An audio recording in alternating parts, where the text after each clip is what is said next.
Okay, hello folks. It's me again, Chris from Remember the Regulars, and this is just going to be a very kind of like short additional extras video as a kind of follow up to my last video, which looked at the order of battle of the Home Forces. So what I'm going to do is just add in some additional kind of units that kind of deserve a more honourable or an honourable mention in terms of their um, function in terms of defence of the UK. So let's start this off with the units responsible for airfield defence or aerodrome defence. So although today, again, this is one of these things that is often associated with the Home Guard, the reality is that especially in 1940 and 41, and up until the point of the formation of the RAF regiment, which is responsible for airfield defence in, I think, from December 1941 or early 1942 when they were formed. Anyway, airfield defence was the responsibility of the RAF units deployed within air bases. Um, you do get some cases where regular and territorial army troops are deployed to defend air bases, but it was by no means the responsibility of the Home Guard. And there's this document here. So this is one of the documents from the Northern Command War Diary. As this highlights, it was the responsibility of the Air Ministry and the RAF itself to defend airfields. So the kind of like order of battle for the Home Forces is going to continue growing, and I need to find where to add in, the RAF ground units that would have been responsible for defending airfields, for example, because they are chronically overlooked, like the vast majority of units defending the ground.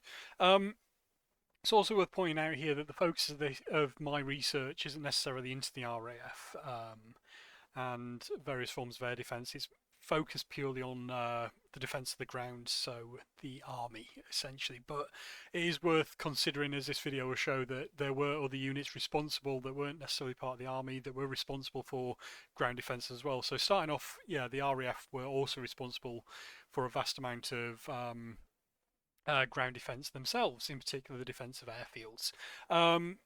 I've also come across one case in East Yorkshire in regards to the defence of Bridlington, where RAF crews who were deployed around the harbour area, I think operating the rescue boats that were going out to pick crews up out to sea, were also incorporated into the defence of Bridlington town as well. So they would have undertaken defence of the town next to the regular and territorial army units. So doing things such as garrisoning roadblocks and occupying pillboxes. And the funny thing is that I found more evidence that shows the RAF used pillboxes than I have the Home Guard in East Yorkshire, which does make me laugh a bit in the period from 1940 to 41. So I found literally zero evidence so far in any of the war diaries or documents that I've got that the Home Guard went anywhere near pillboxes in East Yorkshire. But that's the story for another time. Let's move on to the next unit that kind of gets overlooked in terms of the order of battle. And this is, although this document here says cooperation with Fire Command and AA troops, the focus is on anti-aircraft troops. So this is an excerpt from the 66th Division War Diary, who were one of the divisions deployed within Northern Command. And the key thing here is that anti-aircraft artillery units, or AA formations, were also given key responsibility for defending the batteries that they operated and their local area, as well as searchlight batteries as well. So I was hoping to find a specific order, because I'm sure I've seen one somewhere, I just can't quite find it at the minute, which mentioned the responsibility of searchlight crews to not only defend their batteries, but also to defend their areas from paratroop attacks as well. And obviously, this is something that's again universally attributed to the Home Guard, is that they were responsible for defending against parachutists, and the documents clearly show that that wasn't necessarily the case. There were a whole range of troops, including the regular territorial army and Royal Artillery and anti-aircraft formations as well, which were responsible for this defence. So another honourable mention goes to the anti-aircraft units of the Royal Artillery, who would have been responsible for defending on the ground. As it says on point C here, anti-aircraft troops have been ordered to assist in resisting invaders, and if forced to withdraw, to place themselves under the orders of any other force in the neighbourhood until they can resume their anti-aircraft role. So again, something that is largely overlooked today, but needs to be incorporated into this order of battle, which I'm going to draw up. So what I'll do eventually is kind of like update the order of battle list and maybe do a thing looking at that in more detail.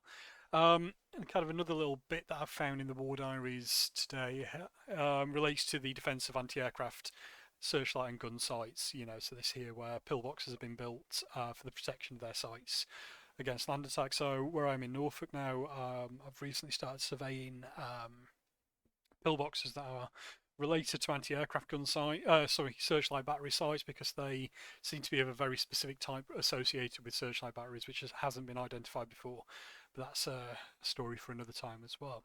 So it also shows here that pillboxes weren't just built for the regular and territorial army; they were also built for the Royal Artillery crews operating anti-aircraft guns and searchlights as well. So whenever you see, whenever anyone sees pillboxes again, they're instantly associated with the Home Guard. The reality is that they, in most cases, were never actually built for the Home Guard. The evidence that I'm seeing points to them being solely designed for the use of the regular territorial army, and in this case the RAF and the Royal Artillery searchlight units as well. It's not until much later in the war that we see the Home Guard take on the use of pillboxes in most cases, by which time the pillbox is obsolete as a defensive structure, but again, story for another time.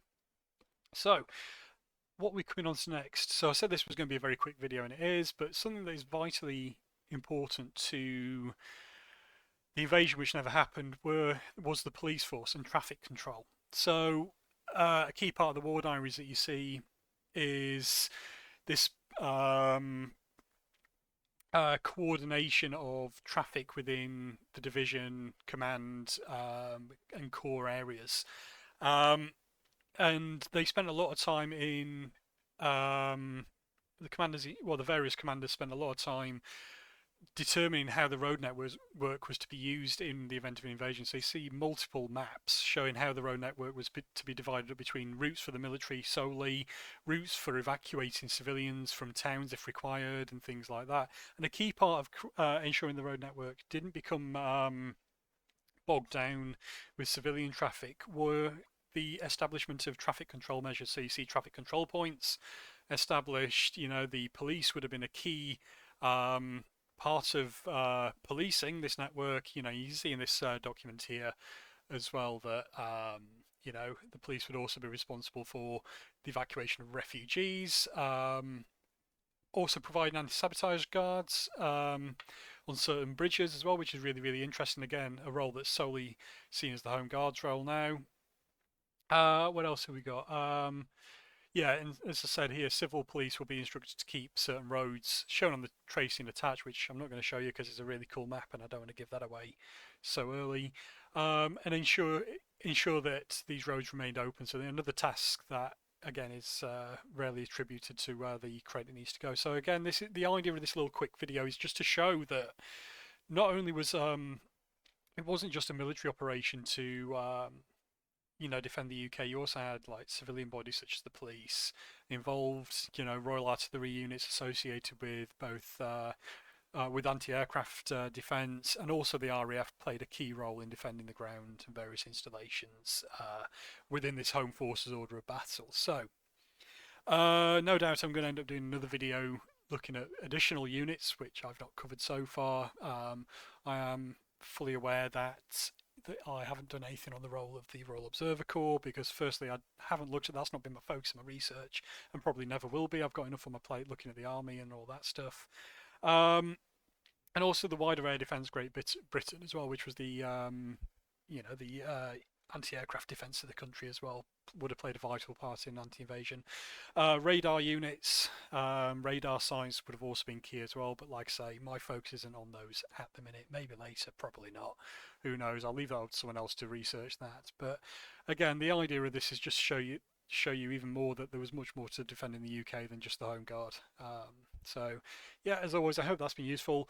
I'm also posting this video as kind of just to kind of bridge the gap. So I'm going to go away and research a really big video, which I'm going to release later. This is going to be a really, really big thing, which I'm going to do a lot of research for, and it's going to focus purely on the documentary record to kind of dispel some of the biggest myths that surround how the UK was defended.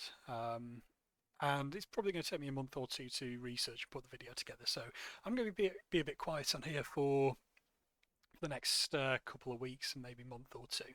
while I put this video together, and it is going to be a very long video, but it is going to be vitally important to, again, further dispelling some of the myths that surround the defence of the UK and some of the modern perspectives which have kind of focus less on the reaction to the threat of invasion, and more on the German plans for invasion, for example. So that's a little clue as to what I'll be covering in the future. But as always, thank you for watching.